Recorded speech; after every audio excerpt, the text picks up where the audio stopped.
Hi all, welcome to my cooking video. ഇന്നത്തെ വീഡിയോയിൽ ഞാൻ നിങ്ങൾക്ക് പരിചയപ്പെടുത്താനായിട്ട് ഉദ്ദേശിക്കുന്നത് red mutton curry in Kerala style.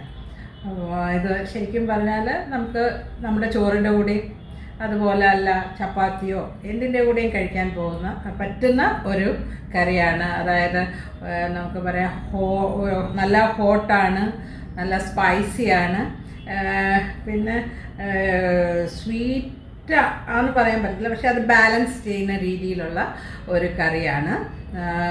നമുക്കിതെങ്ങനെയാണ് ചെയ്യുന്നതെന്ന് നമുക്കൊന്ന് നോക്കാം. ഈ ഡിഷിന് നമുക്ക് കുറച്ച് മസാലാസ് ഗ്രൈൻഡ് ചെയ്ത് എടുക്കണം. അത് ഏതൊക്കെയാണെന്ന് ഞാൻ പറയാൻ. ഞാനൊരു 1 kg മട്ടനാണ് ചെയ്യാൻ ഉദ്ദേശിക്കുന്നത്. അതിനായിട്ട് ഞാൻ ഇവിടെ ഒരു 6 table spoon Kashmiri chilli powder എടുത്തു,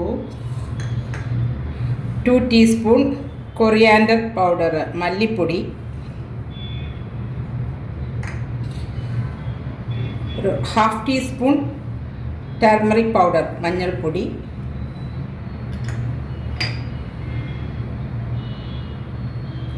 വൺ ടീസ്പൂണ് ഹോൾ ഉലുവ ഫെനിഗ്രീക്ക്,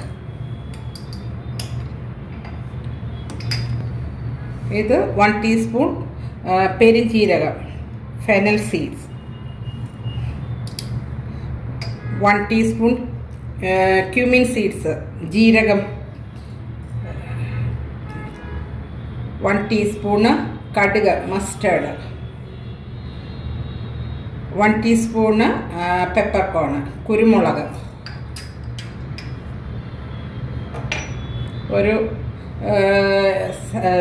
കുറച്ച് അല്പം ഒരു 7 or 8 ആയാലും കുഴപ്പമില്ല ക്ലോസ് ഗ്രാമ്പൂ, ഒരു 1 ഇഞ്ച് വലിപ്പത്തിലുള്ളതായ സിന്നമൺ കറുവാപ്പട്ട, പിന്നെ നമ്മൾക്ക് വേണ്ടത് ഒരു 1.5 ഇഞ്ച് വലിപ്പത്തിലുള്ളതായ ഇഞ്ചി ജിഞ്ചർ, കുറച്ച് ഫ്യൂ കറി ലീവ്സ്, ഒരു 8 to 10 വലിപ്പം അനുസരിച്ച് ഗാർലിക് വെളുത്തുള്ളി. നമുക്ക് ഇതൊന്ന് ഗ്രൈൻഡ് ചെയ്ത് വരാം. നെക്സ്റ്റ് ഒരു തവ വെക്കുക, അതിലേക്ക് ഒരു 1/2 കപ്പ് ഓയിൽ,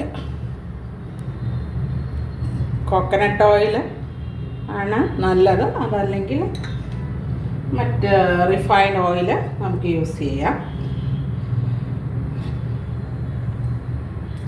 ആ എണ്ണ ഒന്ന് ചൂടാകട്ടെ. അതിലേക്ക് എണ്ണ ചൂടായിട്ടുണ്ട്, അതിലേക്ക് ഒരു 2 കപ്സ് വലിയ ഉള്ളി അനിയന് ചോപ്പ് ചെയ്തത് ഇടുന്നു. അതൊരു നല്ല ഒരു ഗോൾഡൻ ബ്രൗൺ ആകുന്നത് വരെ, ഒത്തിരി ഡാർക്കല്ല, ആ ബ്രൗൺ കളർ ആവുന്നിടം വരെ അത് സോട്ടേ ചെയ്യുക, വഴറ്റുക.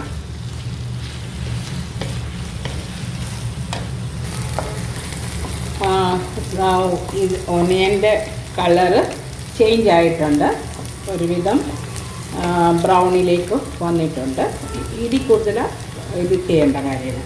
അതിലേക്ക് ഒരു 2 കപ്സ് ടൊമാറ്റോ ചോപ്പ് ചെയ്തത് ഇടുന്നു. അത് നന്നായിട്ട് സോഫ്റ്റ് ആകുന്നത് വരെ കുക്ക് ചെയ്യുക. നമ്മുടെ ടൊമാറ്റോ സോഫ്റ്റ് ആയിട്ടുണ്ട്.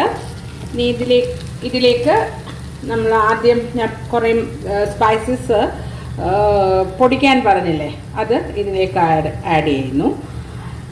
ഇതിനകത്ത് നിങ്ങൾക്ക് എരി വേണമെന്നുണ്ടെങ്കിൽ ചില്ലി പൗഡർ മുളക് പൊടി കൂടുതലായിട്ട് വേണമെന്നുണ്ടെങ്കിൽ കൂടുതൽ ചേർക്കാൻ കുഴപ്പമൊന്നുമില്ല. ഒരു 2 ടീസ്പൂൺ കൂടെ എക്സ്ട്രാ ആഡ് ചെയ്താൽ കുഴപ്പമില്ല. അത് അവരവരുടെ എരിക്കനുസരിച്ച് ചേർക്കുക. ഇത് നന്നായിട്ട് മിക്സ് ചെയ്യുക. എന്നിട്ട് ആ ഓയിലെല്ലാം മേളിൽ തെളിയുന്നത് വരെ മീഡിയം ഫ്ലെയിമിൽ നന്നായിട്ട് ഇളക്കിയിട്ട് അതുവരെ കുക്ക് ചെയ്യുക. ഓയിലെല്ലാം ഈ മസാലയുടെ മേളിൽ വന്നിട്ടുണ്ട്. ഇനി നമുക്ക് ഇതിലേക്ക് ഒരു 1.5 ടീസ്പൂൺ സോൾട്ട് ഞാൻ ചേർക്കുന്നു. സോൾട്ടും ഉപ്പും വേണമെന്നുണ്ടെങ്കിൽ ലാസ്റ്റിൽ ആഡ് ചെയ്യുക.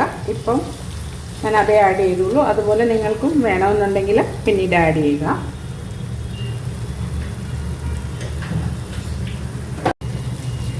മസാല എല്ലാം നല്ലതായിട്ട് വഴന്ന് വന്നിട്ടുണ്ട്. അതിലേക്ക് നമ്മൾ ഈ കട്ട് ചെയ്തിട്ടുള്ളതായ മട്ടൺ ആഡ് ചെയ്യുക. ഇത് നല്ലതായിട്ട് ഈ മസാലയുമായിട്ട് നന്നായിട്ട് മിക്സ് ചെയ്യുക. ഇത് നല്ലതായിട്ട് മിക്സ് ചെയ്തു. ഇനി നമ്മൾ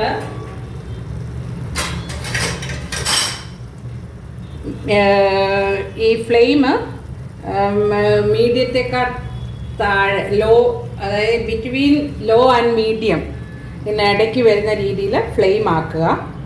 ഞാൻ വെള്ളം ഒന്നും ഒഴിച്ചിട്ടില്ല, വാട്ടർ ഒഴിച്ചിട്ടില്ല. ഞാൻ മൂടി വെച്ച് ഇത് ചെയ്യുന്നു.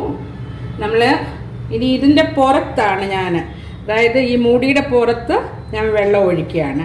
ഇങ്ങനെ ചെയ്യുമ്പോൾ വെള്ളം തീർന്നിട്ടുണ്ടെങ്കിൽ നിങ്ങൾ ഇടയ്ക്കൊന്ന് ആഡ് ചെയ്ത് കൊടുക്കുക. പിന്നെ ഇത് ഇച്ചിരി ലോങ് പ്രോസസ്സാണ് കുക്കിങ്ങിന്. ഫാസ്റ്റിൽ വേണ്ടവർക്കാണെങ്കിൽ ഇതിന് പകരം കുക്കറിൽ വെച്ചിട്ട് ചെയ്യുക. ഇടയ്ക്ക് അതുപോലെ തന്നെ ഇടയ്ക്ക് ഒരു 5-10 മിനിറ്റ്സ് കഴിഞ്ഞ് ഒന്ന് ഇളക്കി നോക്കണം. എന്നിട്ട് പിന്നെ അടച്ച് വെച്ച് അത് ഈ മട്ടണ് സോഫ്റ്റ് ആകുന്നത് വരെ കുക്ക് ചെയ്യുക. ഒരു 10 മിനിറ്റ്സ് കഴിഞ്ഞ് ഇനി ഇത് ഏത് സ്റ്റേജിലായെന്ന് നമുക്ക് നോക്കാം. നമ്മളിങ്ങനെ മൂടിയെടുക്കുമ്പോൾ വളരെ സൂക്ഷിച്ച് വേണം. ഇതിലെ വെള്ളം നമ്മുടെ ഗ്രേവിയിലേക്ക് വീഴാൻ പാടില്ല. അപ്പോൾ വെള്ളം നമ്മൾ അഡീഷണൽ വാട്ടർ ഒന്നും ഒഴിച്ചില്ല. ടൊമാറ്റോയുടെയും മട്ടനിൽ എല്ലാം കൂടെ ഉള്ള വെള്ളം ഇതിനകത്ത് ഓൾറെഡി ഉണ്ട്. ഇനിയും ഇതിലേക്ക് ഒരു 10 to 15 മിനിറ്റ്സ് കഴിഞ്ഞ് ഇതുപോലെ പതുക്കെ തുറന്നിട്ട് ഒരു 3 ടീസ്പൂണ് വിനേഗർ ഒഴിക്കുക. എന്നിട്ട് അതൊന്നുകൂടി ഒന്ന് മിക്സ് ചെയ്ത ശേഷം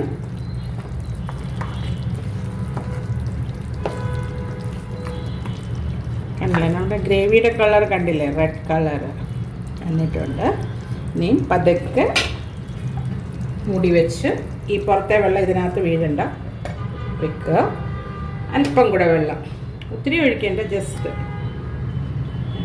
ഇനി അഗെയിന് ഒരു 10 മിനിറ്റ്സ് കൂടെ കഴിഞ്ഞിട്ട് നോക്കുക.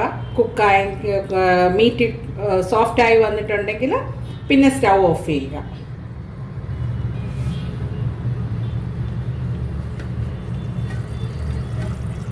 സൂക്ഷിച്ച് എടുക്കണേ, വെള്ളം അതിലേക്ക് വീഴാതെ വണ്ണം. ഇതിപ്പോൾ ഒരു 10 മിനിറ്റ്സ് ആദ്യം ഞാൻ പറഞ്ഞ, പിന്നെ ഞാനൊരു 5 മിനിറ്റും കൂടെ ഇത് ഈ ഫ്ലെയിമിലിട്ട് കുക്ക് ചെയ്തു. അപ്പോൾ നല്ല ഗ്രേവി എല്ലാം നല്ല തിക്കായിട്ട് വന്നിട്ടുണ്ട്. ഇതിനകത്ത് ഇനി ഉപ്പ് വേണമെന്നുണ്ടെങ്കിൽ നമുക്ക് ആഡ് ചെയ്യാം. നമ്മൾക്ക് അല്പം കൂടെ ഉപ്പ് വേണം. ഞാനൊരു 1/2 ടീസ്പൂൺ ഉപ്പ് കൂടെ ചേർത്തു.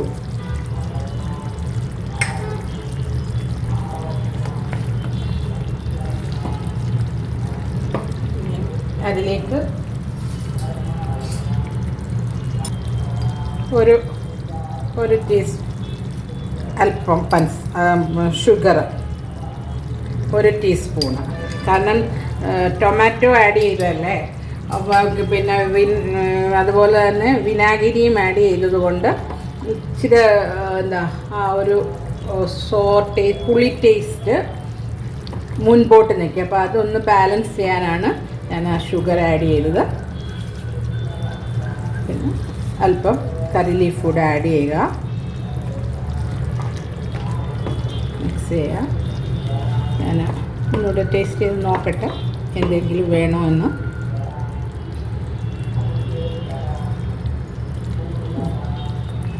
എല്ലാം കറക്റ്റായിട്ട് വന്നിട്ടുണ്ട്. നിങ്ങൾക്ക് വേണമെന്നുണ്ടെങ്കിൽ ഉപ്പ് ആഡ് ചെയ്യുക. പിന്നെ ഇത് വളരെ എളുപ്പത്തിൽ ചെയ്യാനായിട്ട് പറ്റുന്നതായ ഒരു മട്ടൺ കറിയാണ്. നിങ്ങളും ഇത് ട്രൈ ഔട്ട് ചെയ്യണം. ഞാൻ ആക്ച്വലി ഓൾറെഡി ഒരു മട്ടൺ കറി ചെയ്തിട്ടുണ്ട്, അതിൻ്റെ ലിങ്ക് ഞാൻ കൊടുക്കാം. അത് വളരെ ബാച്ചിലേഴ്സിനൊക്കെ എളുപ്പം ചെയ്യാവുന്ന രീതിയിലുള്ളതാണ്. ഇതും നിങ്ങൾ ട്രൈ ഔട്ട് ചെയ്യുക. നമ്മുടെ റെഡ് മട്ടൺ കറി നല്ല റെഡിയായിട്ടുമുണ്ട്. എന്താ പറയുന്നത്, കേരള സ്റ്റൈലാണെന്ന് ഞാൻ ഓൾറെഡി ഇൻട്രൊഡക്ഷനിൽ പറഞ്ഞിരുന്നല്ലോ. അപ്പം ഈ രീതിയിൽ ഒന്ന് കുക്ക് ചെയ്ത് നോക്ക്, എന്നിട്ട് ഇതിൻ്റെ ഫീഡ്ബാക്ക് തരിക. നിങ്ങൾ കുക്ക് ചെയ്ത് തീർച്ചയായിട്ടും നിങ്ങളുടെ ഫാമിലിയൊക്കെ ഇത് എൻജോയ് ചെയ്ത് കഴിച്ചിട്ട് അതിൻ്റെ റിപ്ലൈ എനിക്ക് തരണം. അടുത്തൊരു വീഡിയോയുമായിട്ട് വരുന്നത് വരെ take care, bye, thank U.